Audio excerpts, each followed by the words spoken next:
allow you to unlock things in both modes.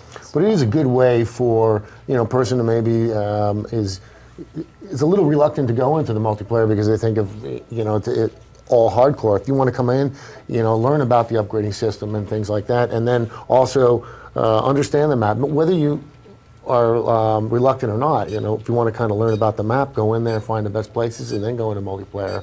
Yeah, it's a great idea. So you'll notice, so here in Spec Ops, like the waves start off fairly slow. It's meant to progressively get harder. So you'll notice what they're doing here is they picked up the weapon of the enemies, because when you first start out, you're only going to have a pistol. And you earn money to buy new weapons by killing guys. But what I like to do, and what they seem to be doing, is rely as much on the ammo and the weapons you can pick up from these enemies early on as you can. Don't waste your money getting ammo or doing that, because save up for, I like to wait till like I get about 30 grand, which is, it looks like what Mike's doing, is because then you can afford things like the ACR, some of the higher level assault rifles, and then just stick to that one weapon as much as possible. I like the ACR personally because not only is it one of my favorite weapons, but in the later waves you'll start coming across enemies that carry ACRs, so it helps you with like, instead of wasting your money on ammo all the time, you should be going around picking up their ammo off them. So obviously this is a cooperative mode, but there's also a little bit of a competitive thing between the two players too. You're competing for kills, competing for a little bit of cash. Right, yeah. Well, you can definitely compete with each other because there are leaderboards in Spec Ops, and then there's also, you'll see how well you and your players did against each other. But you're able to give your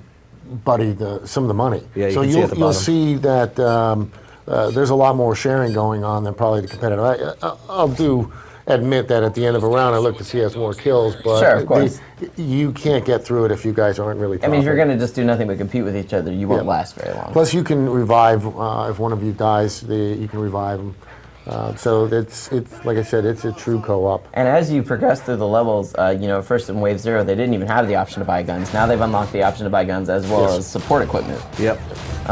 So right now they have the equipment armory and the weapon armory unlocked, as indicated by the HUD elements. Yeah, there's just some great stuff you can get. And you can even bring in a squad of Delta. Yeah, I've seen that. I've actually never been able to. And they're not just bullet magnets. I mean, those guys are really helpful.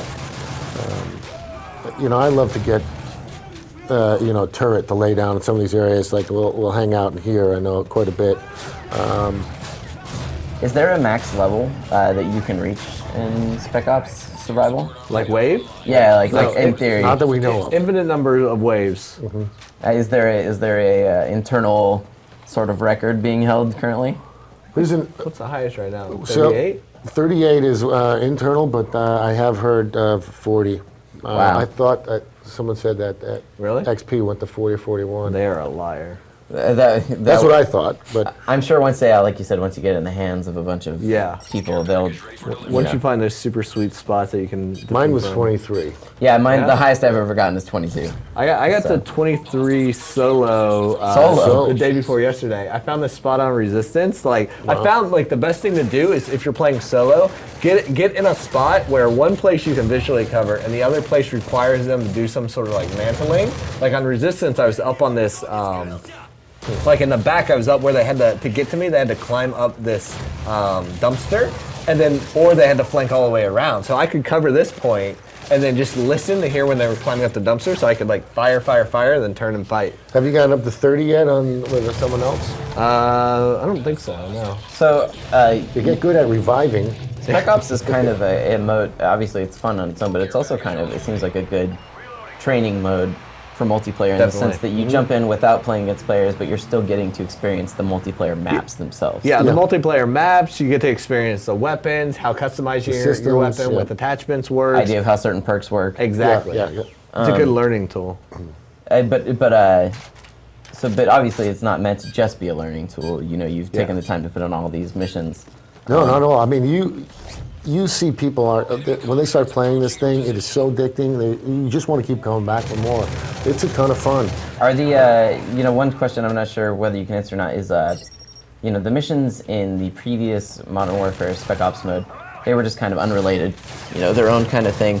Are the missions in this one, are they tied into the campaign at all, or are they their own unique sort of thing? That's a good question. Well, they're not necessarily.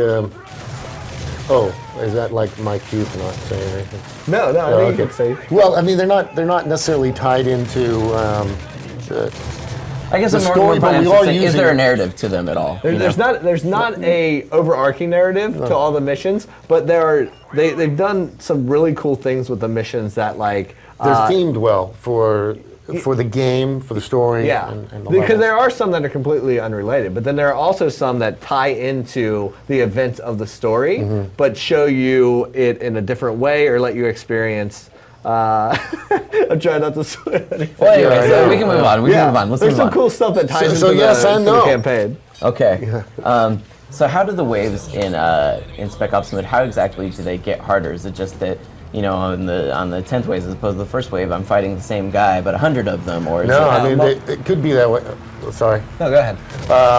You may start off with guys that just have shotguns, and then you'll bring in guys with or attack choppers that come in? And right. attack You've got attack choppers, or you've got guys that are strapped with C4. Yeah. You've got dogs that are strapped with C4. We'll bring in juggernauts. I mean it's not just more. Yeah, so not only is sometimes the quantity increased, but that's typically the last thing we'll fall back to Right. increase difficulty. Like the weapons they're using, their accuracy, their skill, the amount of armor they're wearing. You'll see that they'll start visually changing. How well skilled they are, which relates to AI, the tactics that they'll use, the variety of enemies that will throw at you. Some really good combinations too. Yeah. You're throwing a couple of guys and then a couple of dogs in the middle of that, and Yeah. you hear the barking and. I like mix-ups like that, like the mix of AI types that will push you into cover, and then the types of AI that will try to get Pull you you out out, of yeah. cover into the guys who are, in the defensive position. So, the Twitter user Mudrin asked a really easy question to answer, but I think it's something that a lot of people always wonder: are there bots in multiplayer at all? No bots No. in multiplayer. No. For having such an easy question to answer, he gets a coffee of the game. Well done. Well done, sir. But is there a reason that you guys have never thought about doing bots? I mean, it just seems like, I guess it's something that maybe, is it something only a few people want? Like, I've never wanted to play with bots. Well, to us, we took that, as you said, you take a core concept and turn it into something different. To us, we took that core concept and turned it into Spec Ops survival mode. I was gonna say, this is kind of multiplayer with bots to a degree. but super advanced bots with, in-depth AI systems, multiple AI enemy types, playing on multiplayer maps with multiplayer features. This is, to me, far beyond anything you can do with just throwing bots in multiplayer. Yeah, and I guess if you threw in bots in multiplayer, it would kind of mess things up. You'd have to have a different, leveling system probably for something, because obviously people would just play against bots to farm experience. Yeah. Right. Yeah. You would definitely have to, put it in a walled garden experience. And I think so much, the social aspect of Call of Duty has become such a huge deal, right? Everyone playing online. This is like the one game that more people that I know that never played games online have started playing games online because they wanted to play Call of Duty. You're right. I think Elite actually pushes the social aspect of it even more, especially with something like Facebook. But a question that comes up actually about the sort of social stuff is someone was asking if Mario 332, he asked, is party chat going to be available in all game types? Not all game types, no. So while we have loosened, I think, some of the restrictions of party chat in game modes in comparison to how restricted we were in Modern Warfare 2, there are still some that we want to be pure. Can you speak to that a little bit more? Or? I think the one offhand is S&D. Okay, search and S&D party strike. chat? Obviously, yeah, where you have one spawn and stuff. If people were sitting there on opposite teams, or even watching camera, they could really tilt the tide by talking to each other.